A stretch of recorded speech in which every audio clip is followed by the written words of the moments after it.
भारतात इथे आहे वाईफ मार्केट, जिथे भाजीसारखी बायको मिळते. खरेदीला दूर दूरहून येतात लोक. दरम्यान व्हिडिओत पुढे जाण्यापूर्वी चॅनलला सबस्क्राईब करायला विसरू नका.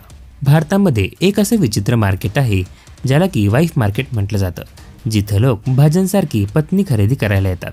भारतात अनेक प्रकारच्या जमाती राहतात. त्यांच्या स्वतःच्या वेगवेगळ्या परंपरा आहेत. काही प्रथा चांगल्या तर काही वाईट आहेत. या बाजारात आणलेल्या महिलेसाठी करार केला जातो.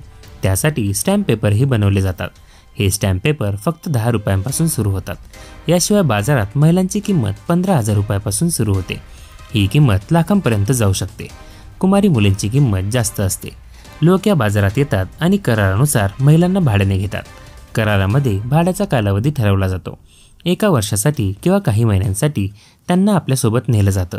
इथे दूरदूरहून पुरुष येतात, जे आपल्या आवडीची मुलगी किंवा स्त्री पाहून तिची किंमत ठरवतात आणि मग तिला घेऊन जातात. गरीब कुटुंबातील लोक आपल्या कुटुंबातील महिलांना या बाजारात आणतात. पुरुष आपल्या आवडीची स्त्रीची किंमत ठरवतात आणि तिला सोबत घेऊन जातात.